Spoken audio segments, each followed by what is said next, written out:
First of all today's class is Hindi. Hindi की class है आज, है ना। साखियां chapter number first from Raisen public school. Okay, देखिए जो साखियां जो है ये कबीर दास के द्वारा रचित एक काव्य है, जिसको हम ये जानते हैं कि कबीर दास ने अपने जीवन में कभी भी उनको अक्षर का ज्ञान नहीं था, लेकिन उनकी संग ऐसी रही जिससे कि उन्हें इस आध्यात्मिक ज्ञान की प्राप्ति हुई। ठीक है, और वो आगे चल के उन्होंने रिटर्न में कुछ नहीं किया है ना। उन्होंने लिखा कुछ नहीं है ना, रिटर्न में उनका कुछ नहीं है। उनके जो संत रहे थे, उनके पास में जो अनुयायी वगैरह रहे थे, उन्होंने उन्हीं की बताई हुई चीजों को उन्होंने लिख दिया है। और आज भी, आज के समाज में भी बहुत सारे लोग जो हैं कबीर दास को मानते हैं। उनको इसलिए भी माना जाता है क्योंकि ऐसी मान्यता रही थी पहले कभी कि काशी में जो जिस व्यक्ति की मृत्यु होती है वो स्वर्ग में जाता है, और एक और जगह का नाम यहाँ पर उनकी जीवनी में दिया हुआ है।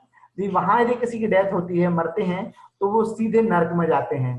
तो जो कबीर दास जो थे, नॉर्मली वो स्टार्टिंग उन्होंने काशी में वो बहुत समय रहे थे, लेकिन मरने से कुछ समय पहले ही वो उस जगह गए थे जहां पर ऐसी मान्यता थी कि वहां पर मरने पर लोग कहाँ जाते हैं, नरक में चले जाते हैं। तो ऐसी कई सारी मान्यताओं को उन्होंने खंडन किया है। उन्होंने समाज को एक ऐसा आईना दिखाया है जिससे कि लोग आगे बढ़ सकें, जिससे लोगों को प्रेरणा मिल सके। उन्होंने समाज को सच्चाई की ओर आगे बढ़ाया है। ठीक है, हम थोड़ा सा आगे बढ़ते हैं। देखिए, कबीर दास की संक्षिप्त जीवन परिचय है ये, है ना। यहाँ पे लिखा, निरक्षर संत कवियों में कबीर दास का नाम सबसे अधिक महत्वपूर्ण है। मतलब उनको अक्षर का ज्ञान नहीं था, फिर भी उन्होंने बहुत सारी रचनाएं उनके हमारे सामने हैं जो उनके संतों ने बाद में उनसे सुनकर लिख लिए हैं। ज्ञान के द्वारा ईश्वर प्राप्ति का मार्ग बतलाने में कबीर दास अत्यधिक लोकप्रिय हैं।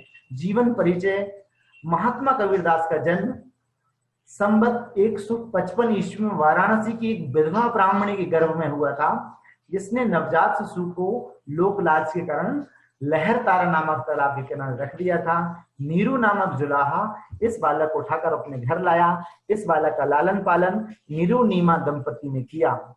कबीर दास का विवाह लेई से हुआ था, जिसने कमाल और कमाली नाम के पुत्र और पुत्री उत्पन्न हुए थे। कबीर दास को कहीं से कोई शिक्षा नहीं मिली थी। इन्होंने स्वयं क्या कहा था, मसी कागज छुओ नहीं, कलम गयो नहीं हाथ। मतलब ना तो इन्होंने कभी कागज को छुआ था और ना ही कलम को अपने हाथ में लिया था। कबीरदास उस समय के महान धर्मोपदेशकों में शामिल थे। इनके गुरु जो कौन थे, इनके गुरु थे स्वामी रामानंद के विचारों से अधिक प्रभावित होकर उन्होंने अपने गुरु मानकर उपदेश देना इन्होंने चालू किया था। कुछ लोग इनके गुरु शेख तकी जो एक मुसलमान थे उनको भी माना करते हैं। जीवन के अंतिम दिनों में ये काशी को छोड़कर कहाँ चले गए थे, मगहर चले गए थे। जो मैं आपको बता रहा था कि मगहर चले गए थे और वहीं इनकी मृत्यु हो गई थी ना।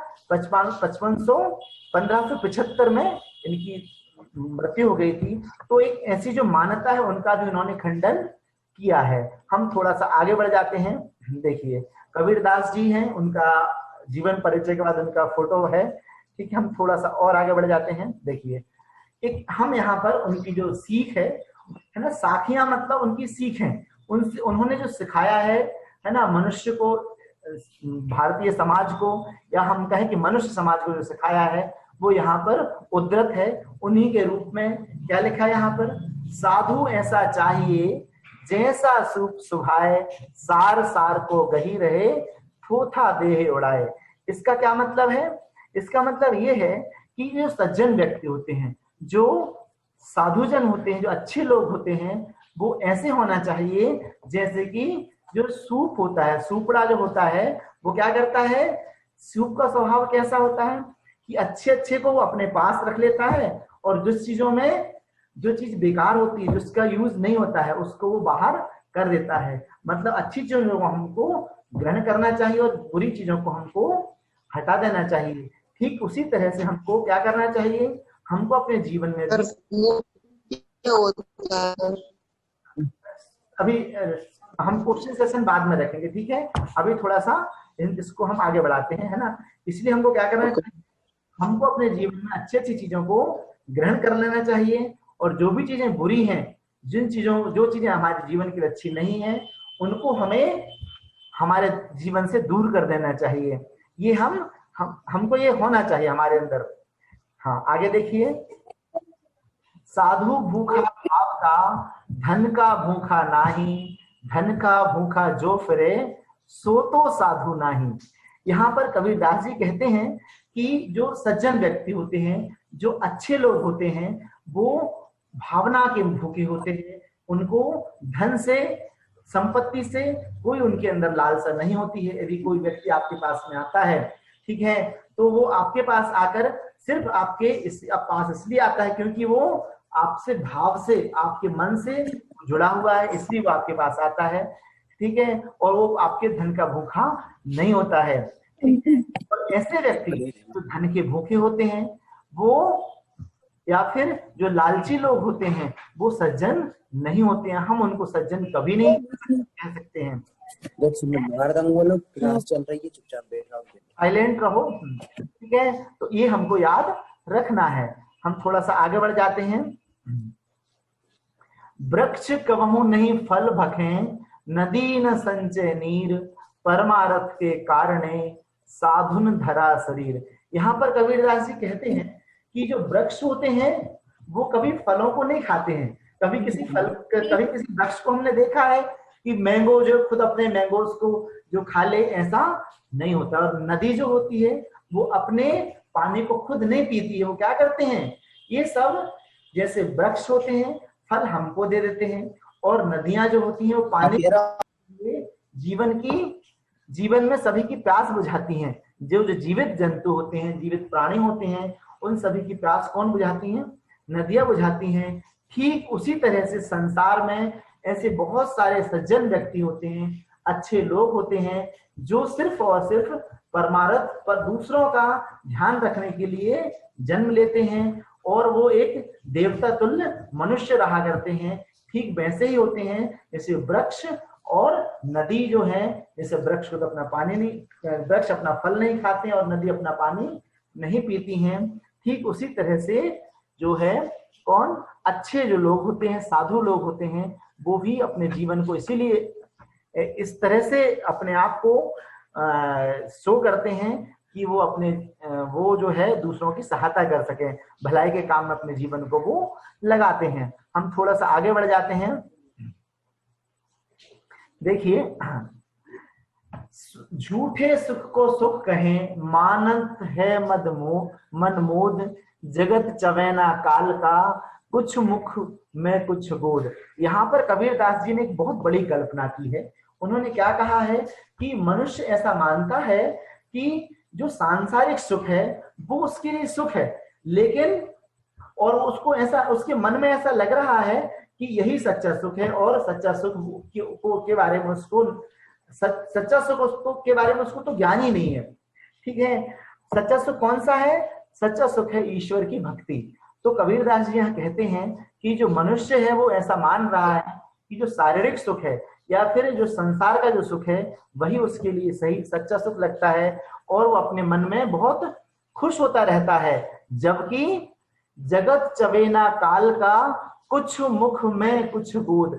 मतलब यहाँ पर कबीरदास जी कहते हैं कि जो जगत है, जो जगत को काल जो है, जगत मतलब पूरे संसार को, अपने जो संसार के जो सभी प्राणी हैं उनको जो काल है, कुछ बहुत सारे मनुष्यों को क्या कर रहा है, कुछ मनुष्यों को उस काल ने अपने मुंह में रखा हुआ है और कुछ मनुष्यों को अपने गोद में बैठा कर रखा है। मतलब ये है कि इस संसार में मनुष्य जो है वो थोड़े समय के लिए हैं, कुछ समय के बाद में वो कहाँ चले जाएंगे, काल के गाल में समा जाएंगे। मतलब उनकी मृत्यु हो जाएगी और वो इस धरती पर फिर नहीं होंगे। मतलब ये है कि समय रहते हमको ईश्वर भक्ति कर लेना चाहिए ताकि हमको बाद में पछताना ना पड़े, क्योंकि कुछ समय के बाद में सभी की मृत्यु निश्चित है और सभी लोग खत्म हो जाते हैं। हम थोड़ा सा आगे बढ़ जाते हैं। देखिए, पानी केरा बुदबुदा अस मानस की जात, देखत ही लिपि जावगी ज्यों तारा प्रभात। यहाँ पर कबीरदास जी कहते हैं कि मनुष्य के जो जीवन है वो सिर्फ एक पानी की बुदबुदे की तरह है। पानी का जो बुलबुला होता है वो नीचे से निकल कर आता है और नष्ट हो जाता है ऊपर आकर, वैसे ही मनुष्य भी उसी प्रकार होता है।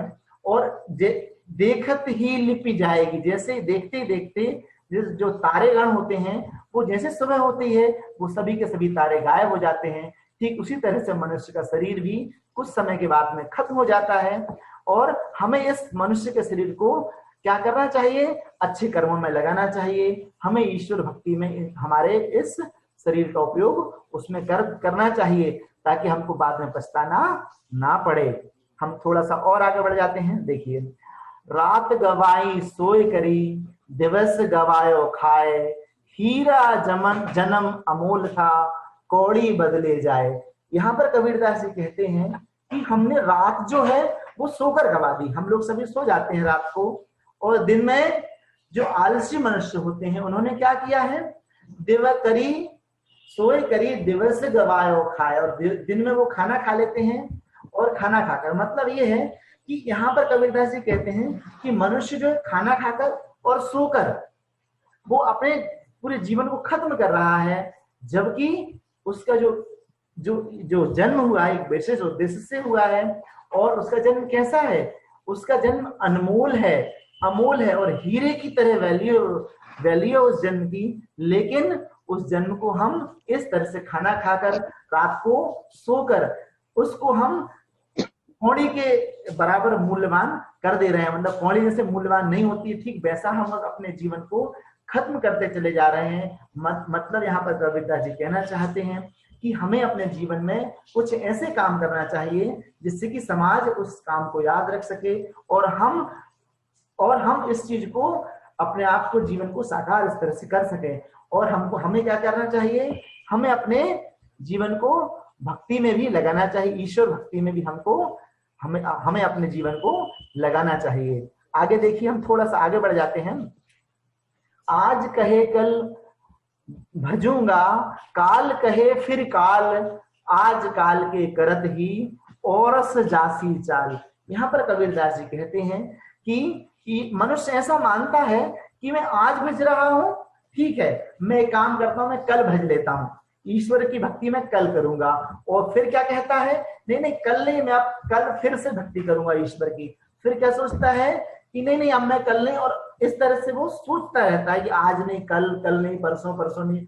तो इस तरह से समय जो है निकलता चला जाता है। और आज काल के करत ही, इस तरह से आज काल के करते करते ही औरस जासी चाल, उसकी जो जीवन है, वो जीवन जो चक्र है वो चला जाता है, वो इस सुनहरे अवसर को खो देता है, वो इस अपने जीवन को नष्ट कर लेता है।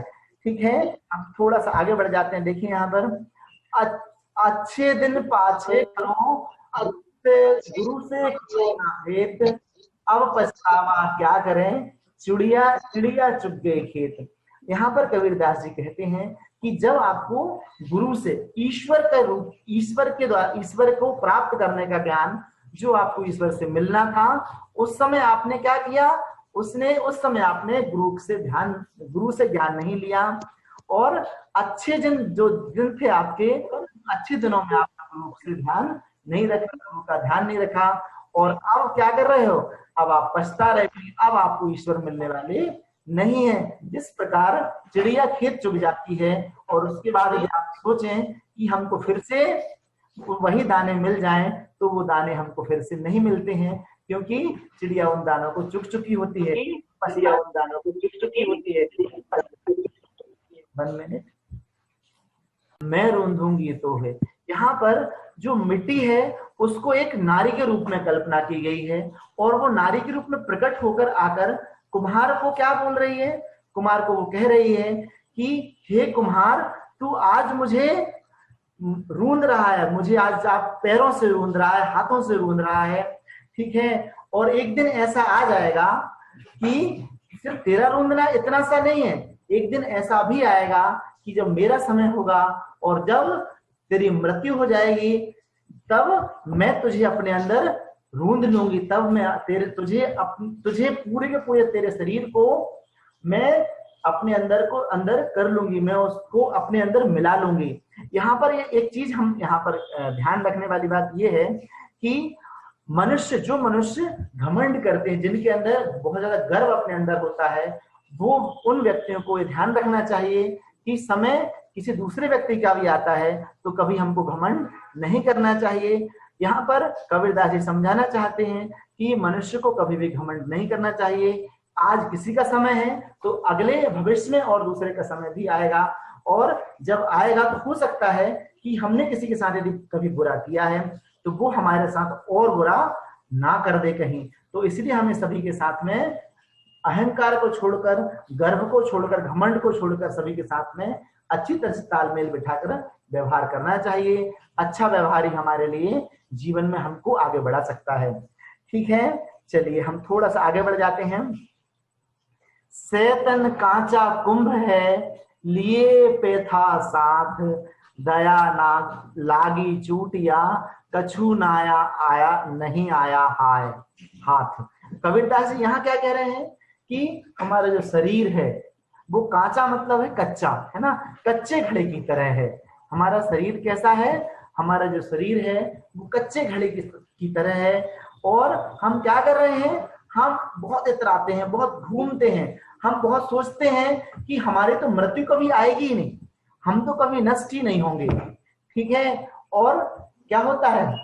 उस समय के बाद में हमारी मृत्यु हो जाती है और हम मर जाते हैं, क्योंकि कच्चा घड़ा कभी भी फूट सकता है और उसमें थोड़ा पानी आता है, वो फूट जाता है। मतलब ये है कि हमें क्या करना चाहिए? हमें अपने जीवन को जो है ऐसा नहीं समझना चाहिए कि ये हमेशा के लिए है और हम अपने मनमाफिक कुछ भी काम करते रहे। हमको हमारे जीवन को ईश्वर भक्ति में लगाना चाहिए, ताकि हमें भविष्य में ऐसी समस्या ना आए। हम अपने जीवन को सही रास्तों पर हमको ले जाना चाहिए, क्योंकि जीवन क्षण भंगुर है।